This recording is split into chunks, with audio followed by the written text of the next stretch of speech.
Lockdown যে কথাটি প্রথমে জাহাঙ্গীর কবির নানক বললেন যে ১৩ তারিখে লকডাউন। তো ১৩ তারিখে লকডাউন কেন দেওয়ার কথা হয়েছিল যে ওই দিন একটা আদালতের রায় ঘোষণা হবে শেখ হাসিনার বিদ্যাদির বিষয়ে আদি নিয়ে।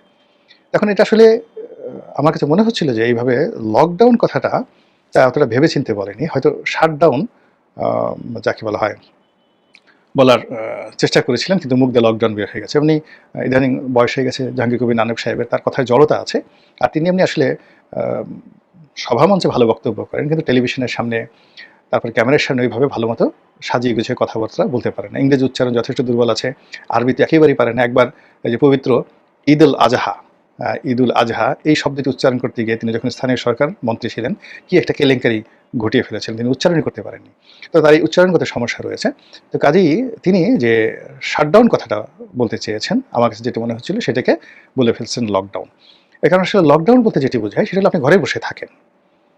আপনি গ্রাম থেকে ঢাকা আসবেন, তারপরে আবার ঢাকা থেকে আপনি বের হয়ে রাস্তায় মিছিল মিটিং করবেন। এটা আসলে লকডাউন বলে না। লকডাউন মানে আপনি যেখানে আছেন সেই জায়গায় থাকুন। তো আওয়ামী লীগ আসলে সেটা চাচ্ছে না। আওয়ামী লীগের যারা নেতাকর্মী তারা যে কাজটি করার চেষ্টা করছে সেটা হলো কমপ্লিট ঢাকা শহরকে শাটডাউন করে দিন, ঢাকা শহরকে বন্ধ করে দিন। কিন্তু এই যে তারা লকডাউন কথাটা বলল, এই কথাটা মানে সরকারের যারা লোকজন রয়েছে তারা এত সিরিয়াসলি নিল, তারা মোটামুটি আ লকডাউন ঘোষণা করে দিল যে লোকজন যেন ঘর থেকে না বের হয়। আমি ১২ তারিখ বিকালবেলা এই ভিডিওটি করছি। তো এই সময়টার মধ্যে সরকারের যে তৎপরতা দেখলাম, তাতে সরকার এই যেখানে আওয়ামী লীগের লোকজন আছে সন্দেহভাজন, তাদেরকে ঝেঁটিয়ে শহর থেকে বিদায় করে তারপরে তাদেরকে ঘরে পাঠাতে চাচ্ছে। তারপর যারা অবাধ্য হয়ে রাস্তায় নামার চেষ্টা করছে তাদেরকে ধরছে। আর নিজেরা এমন হম্বিতম্বি করছে যার ফলে কি হচ্ছে সারা শহরে, সারা দেশে একটা ভীতি ছড়িয়ে পড়েছে। আমি গতকাল অনেক রাতে ঢাকা শহরে ঘুরেছি। দেখলাম পুরো ঢাকা শহর খালি।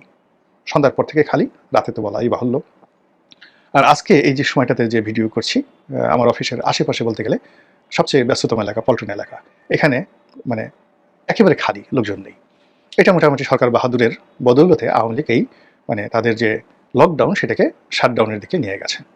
পত্রপত্রিকাগুলো ভীতি ছড়াচ্ছে। যেখানে সরকার বলছে যেমন কোনো রিপোর্ট করা যাবে না ভীতি ছড়ানোর জন্য। এখন কোন আ সেই অফিসের সামনে কে পেট্রোল ঢাললো, কে বাস পোড়ালো, এগুলোকে এমনভাবে প্রমোট করা হচ্ছে যে চারিদিকে একটা ভীতি ছড়িয়ে দেওয়া হচ্ছে এবং আওয়ামী লীগের লোকজন এখানে খুব মজা পাচ্ছে। এবং এই ধরনের ঘটনা যখন ঘটে, এখানে তো আওয়ামী লীগ নেই, ছাত্রলীগ নিষিদ্ধ। তারা যে কাজগুলো কতটা করতে পারবে গত ১৪ মাসে আমরা সেটা দেখেছি। কিন্তু এখানে আওয়ামী লীগকে ফাঁসানোর জন্য, ছাত্রলীগকে ফাঁসানোর জন্য বা সরকারকে ফাঁসানোর জন্য তৃতীয় শক্তি, চতুর্থ শক্তি, পঞ্চম বাহিনী তারা যদি এই জায়গাতে অপকর্ম করে থাকে, তাহলে সেটা সামাল দেওয়ার দায়িত্বও কিন্তু সরকারের।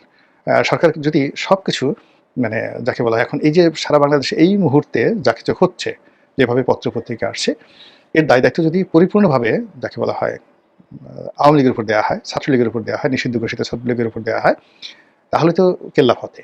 ধরে নিতে হবে যে তারা সরকারের ভিত্তি নাড়িয়ে দিতে পারে। তারা লকডাউন বলে শাটডাউন করে দিতে পারে, শাটডাউন বলে লকডাউন করে দিতে পারে। এবং এই যে প্রতিপক্ষকে ভয় পাওয়া এবং প্রতিপক্ষকে বেশি প্রিভিলেজ দেওয়া, এটি কিন্তু একটা সরকারের সবচেয়ে বড় দুর্বলতা। আবার প্রতিপক্ষ শক্তিমত্তাকে যদি হীন করে দেখা, যেটা আওয়ামী লীগের পতনের মূল কারণ। তারা এই যে যখন ছাত্ররা আন্দোলন করছিল, ঠিক সেই সময়টা উনি যখন চীনে গেলেন, তখন আমি একটা ভিডিও বানিয়েছিলাম যে উনার আসলে এই মুহূর্তে চীনে যাওয়াটা ঠিক হচ্ছে না। এটাকে আমি বলছিলাম যে এই পচা শামুকই কিন্তু শেখ হাসিনার পা কাটবে। আপনারা দেখুন যে শেখ হাসিনার পতনের আগে তিনি চীনে গেলেন, চীন থেকে আসলেন, এসে তিনি যাকে বলা হয় এই সংবাদ সম্মেলন করলেন এবং সেখানে রাজাকারের বাচ্চা-কাচ্চা বললেন আর পুরো জিনিসটা তার নিয়ন্ত্রণের বাইরে চলে গেল, রাজাকারের নাতি-পুতি। তো উনি যখন চীনে যাবেন, পরিকল্পনা হলো, তখন আমি বললাম যে উনার এই চীনে যাওয়াটা উনার জন্য বুমেরাং হয়ে যাবে। আবার উনি যখন আসলেন, আমি বললাম যে উনি ওখান থেকে অপমানিত হয়ে আসছেন। কাজেই এই মুহূর্তে তার সংবাদ সম্মেলন প্রতিবার যেভাবে এসে তিনি সংবাদ সম্মেলন করেন, তো এইবার তার এই সংবাদ সম্মেলন করাটা ঠিক হবে না।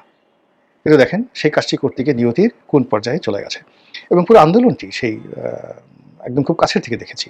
আমি যেহেতু তখন একেবারে রাজপথের একজন সাধারণ কর্মী ছিলাম, প্রতি রাতেই টকশো করেছি। সরকারের একেবারে যাকে বলা হয় মানে টার্গেট, মানে নাম্বার 1 টার্গেট, মানে যাকে বলা হয় আমার যদি পরিচিত ফেস না হতো, তাহলে আমার ভাগ্য হয়তো ইলিয়াস আলীর মতো হতো। তো ওই পর্যায়ে আমি একেবারে গভীরভাবে রাজপথকে যেভাবে দেখেছি এবং আপনারা দেখেন যে সর্বশেষ দুটো টক শো যেটা রাজপথকে মানে একেবারে রীতিমতো রাজপথের কোর্স অফ অ্যাকশন চেঞ্জ করে দিয়েছিল। সেটা হলো চ্যানেল আইতে বিচারপতি মানিকের সঙ্গে যে টকশোটা হয়েছিল দীপ্তি চৌধুরীর সঞ্চালনায়, আমার সঙ্গে জাস্টিস মানিক এবং দীপ্তি চৌধুরী।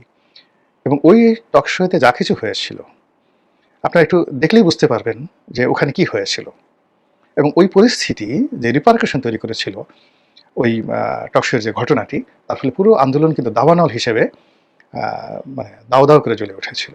তো কাজেই আমি আমার জায়গা থেকে সবাইকে সতর্ক করার চেষ্টা করেছি, মানে সবাইকে যাকে বলা হয় সাহায্য করার চেষ্টা করেছি। এবং এখনই সেই প্রথম দিন থেকে গত 14 মার্চ ধরে বিএনপিকে যে কথাগুলো বলছি, ডক্টর মোহাম্মদ ইউনূসকে যে কথাগুলো বলছি, এটা আপন ভাইও বলে না। তো এখন এই যে বর্তমান যে অবস্থাগুলো হচ্ছে